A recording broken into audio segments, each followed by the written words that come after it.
देखिए, सरकार ने तो बड़े बड़े वादे किए, बड़ी बड़ी हाँ की, लेकिन आज जो हमारे रियासत कर्नाटक के अंदर के जो हालत है, काउ विजिलेंटीज रहंदे या कोई दल वल रहंदे, उनको बहुत तकवीत मिली है। ये तकवीत मिली है, चिल्ला पुकारी जब तक का रूलिंग में नहीं थे तब तक का ये सब चिल्ला पुकारी चली सरकार की। अब जो सरकार है, सिटिंग गवर्नमेंट, ये आज क्यों खामोश बैठी? क्या इनको अवाम के बारे में या जो लोगों ने मैंडेट दिया है इनको कि शांति भंग हो रही है, कर्नाटक राज्य के अंदर जिस तरह का माहौल बना करके रखा गया था, क्या इस तरह के माहौल से क्या ये कर्नाटक को ऊपर लाया जा सकता? ये सोच करके जब अवाम ने मैंडेट दिया, इनको सरकार बनाने का इनको मौका दिया, तो सरकार की जिम्मेदारी है। आपने मैनिफेस्टो में बहुत सारी चीजें लिखी, लेकिन कम से कम वो गारंटीज से जरा बाहर आइए। वो गारंटीज आपकी वोटर्स को रुझा नहीं सकती, वो गारंटीज अवाम को कोई बेनिफिट दे नहीं सकती, वो गारंटीज किसानों को कोई फायदा नहीं पहुंचा रही, वो गारंटीज दलितों को कोई फायदा नहीं पहुंचा रही, वो गारंटीज मुसलमानों को कोई खास फायदा नहीं पहुंचा रही। जबकि एक फेस्टिवल जैसे माहौल के अंदर फार्मर्स अपनी जगह परेशान हैं, उनके बूढ़े जानवरों के ताल्लुक से या बकरा गाय भैंस के ताल्लुक से, तो उनके ताल्लुक से क्या गवर्नमेंट पॉलिसी लाई है? कोई पॉलिसी नहीं है। अब तक उन्होंने सिर्फ मैनिफेस्टो के अंदर जो बताया है, बस बताया ही है। हाँ, 5 गारंटी को लेकर के उन्होंने स्टेट की इलेक्शंस को, असेंबली इलेक्शंस को आगे बढ़ाया, विन करके सरकार बनाई। उसके साथ साथ 5 गारंटीज को लेकर के आंध्रा तेलंगाना के अंदर वावेला खड़ा किया गया, हत्ता के national level central government form करने के लिए भी इन्होंने जद्दोजहद की। तो मैं ये पूछना चाहता हूं, ये 5 गारंटीज से लोगों ने मैंडेट नहीं दिया है। 5 गारंटीज तो एक अपनी जगह है, लेकिन ये फार्मर्स जो मेजॉरिटी है इस देश की, बैकबोन जिसे कहा जाता है, इकोनॉमिकल बैकबोन, उसके लिए क्या कर रहे हैं? और ये जो माइनॉरिटीज जो पहले भी परेशान थे बीजेपी की सरकार में, अब जो सेकुलर गवर्नमेंट जिसको हम समझ रहे हैं, वो सेकुलर गवर्नमेंट के अंदर भी अगर परेशान है, तो मतलब मुझे समझ में नहीं आता है कि गवर्नमेंट के लिए मैंडेट देने वाले अवाम क्या करेगी? अब किसके पास जाएगी? क्या एडमिनिस्ट्रेशन के पास जाने के बाद इसके सोल्यूशन है? नहीं है। इन्होंने बड़े बड़े वादे किए और इन्होंने यहां तक के कहा था कि हम फर्स्ट कैबिनेट के अंदर एंटी पीपल पॉलिसीज को हम उसके खिलाफ ये करेंगे।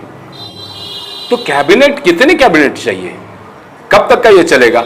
मैं बिलखुसूस कर्नाटक सरकार, सिद्धरामैया सरकार से मैं मुतालबा करता हूं कि जो आपने वादे किए थे मैनिफेस्टो के अंदर, उसको आज तक आपने पूरा नहीं किया।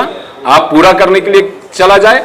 और मैं रिक्वेस्ट करता हूं कि ईद को, ये फेस्टिवल को फेस्टिवल मनाने का मौका दिया जाए, ना कि कोई पकड़ धकड़ हरासमेंट करके मेंटली फिजिकली हरासमेंट करने का मौका दिया जाए और इस राज्य की शांति को भंग ना किया जाए। मैं ये मुतालबा करता हूं। और ये भी अवाम उन्नास से भी मैं मुतालबा करता हूं कि आप अमन व शांति को मेंटेन करने के लिए, साफ सुथराई को मेंटेन करने के लिए आप जिम्मेदार हैं।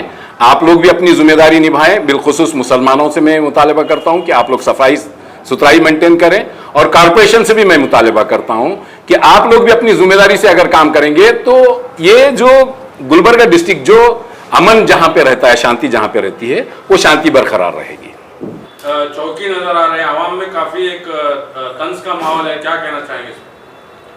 देखिए, सबसे पहले कांग्रेस गवर्नमेंट को जो कैटल स्लॉटर बिल बीजेपी की गवर्नमेंट में पास हुआ था, उस टाइम पर जब कांग्रेस अपोजिशन में थी, जब इस कैटल बिल जब पास हो रहा था, उस टाइम पे चाहे वो जेडीएस होंगे, कांग्रेस होंगे, दोनों ने ये बिल का अपोज किया था। और अपनी गवर्नमेंट जब बनेगी 2023 में आते ही इस तरह के जो भी एंटी पीपल पॉलिसीज के जो बिल हैं वो वापस लेते बोल के बोले थे।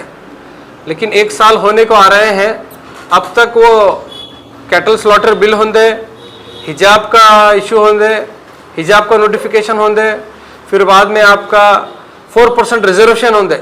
जो भी वायदे कर कांग्रेस गवर्नमेंट आई थी, वो कोई भी वायदे पूरा नहीं करे सो है। अब ये बकरीद के टाइम पर वो कैटल बिल, स्लॉटर बिल, जो उसमें ये जो कौ विजिलेंटीज हैं, उसमें उनको वो एक्ट ही इनको मजबूती देता है कि इस तरह के पकड़ सकते हो, और ऐसे पकड़ने वालों के ऊपर कोई कार्रवाई नहीं होना बोलकर एक्ट ही विजिलेंटी ग्रुप को उनको ताकतवर बनाता है।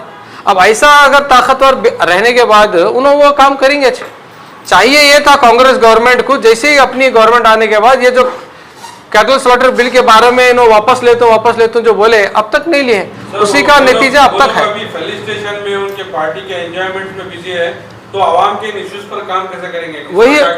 वही हो रहा है अब तक। 1 साल से कांग्रेस की गवर्नमेंट आकर 1 साल हुआ, अभी भी क्या हनीमून पीरियड में कांग्रेस गवर्नमेंट की दिशा दिख रहा है। अब तक वो बिल वापस, कोई भी जो एंटी पीपल पॉलिसीज बोल रहे थे, अब तक कांग्रेस के जो जब अपोजिशन में थे अब तक उसके ऊपर एक भी काम नहीं किए। सिर्फ जो 3-4 जो गारंटी है वो गारंटी के ऊपर 5 साल गुजारेंगे ऐसा दिख रहा है। तो बकरीद के मौके पर अब हम देखते हैं कि पीस कमेटी बना रहे हैं, अलग अलग कमेटी के बनाकर भी वेस्ट हो रहे हैं, क्योंकि राम सेना होंगे या बजरंग दल होंगे, ये गौरक्षक दल के जो मेंबर्स होंगे, ये लोग अपना काम स्टार्ट किए हैं। तो आवाम से गुजारिश यही है कि हम जब कांग्रेस को गवर्नमेंट को जब हम वोट करके लाते हैं, लाने के बाद इनको हम सवाल भी करना है। जिताने के बाद हम खामोश रहेंगे तो इस तरह के हाल होंगे। अब उनको कैटल स्लॉटर बिल का उनको प्रोविजन है, उनके पास विजिलेंटी ग्रुप्स के पास पूरे पावर्स उनके पास पकड़ने के, आपके बारे में सवाल करने के, तो पूरे पावर्स इस्तेमाल कर रहे हैं। इवन पुलिस डिपार्टमेंट के भी हाथ बंधे सो हैं, क्योंकि बिल वैसा खतरनाक है, उतना पावरफुल बिल है, तो कोई कुछ नहीं कर सकता। लिहाजा कांग्रेस गवर्नमेंट की जिम्मेदारी ये है कि जल्द से जल्द इस तरह के जो भी बिल है, कैटल बिल हो, आपका 4% रिजर्वेशन हो, और हिजाब का जो नोटिफिकेशन है, जो भी चीज़ है उसको वापस लेना है इमीडिएटली। जो बोल के वोट लेकर गवर्नमेंट बनी है उसके ऊपर काम करना है। सर, सेक्युलरिज्म के नाम पर एमएलए हो या एमपी हो, सीट को बचाने के लिए कई लोग काम किए थे। इस ताल्लुक से आप क्या गुलबर्गा डिस्ट्रिक्ट इंचार्ज मिनिस्टर को या एमएलए को इसके ताल्लुक से मुलाकात किए हैं या करने वाले हैं?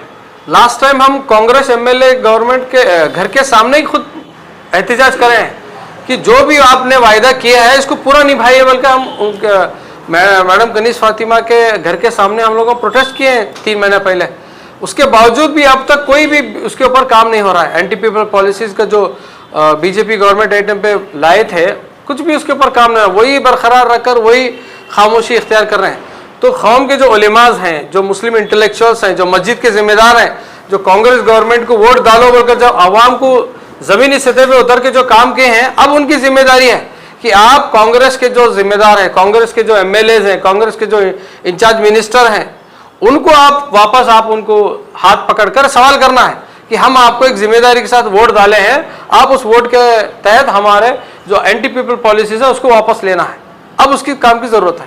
एट लास्ट डिस्ट्रिक्ट एडमिनिस्ट्रेशन हो या पब्लिक हो या इलेक्टेड रिप्रेजेंटेटिव हो, आपकी क्या डिमांड है? यही डिमांड यही है हमारा कि जो आपने वादे किए थे, खाली 3 जो गारंटी के बिल, जो 4 गारंटी जो आप लोगों ने किए हैं उसके ऊपर ही नहीं रहना है। जो मेन मुस्लिम जो भी माइनॉरिटी खासकर वो गारंटी को देकर वोट नहीं कर रहे हैं। हम लोग जो बीजेपी की जो पिछली गवर्नमेंट है, खासकर बम्बई की गवर्नमेंट में जो भी एंटी पीपल पॉलिसी खासकर माइनॉरिटीज को लेकर जो बिल्स लाए हैं उसके खिलाफ हम लोगों ने वोट किया था, ना कि ये गारंटीज को लेकर। खाली ये गारंटी का लॉलीपॉप हमारे को 1 साल से वही आप देते आ रहे हैं, अब वो लॉलीपॉप नहीं चलेगा। आप रियल गवर्नेंस करना है, जो भी एंटी पीपल बिल्स आए हैं उसको वापस लेना है।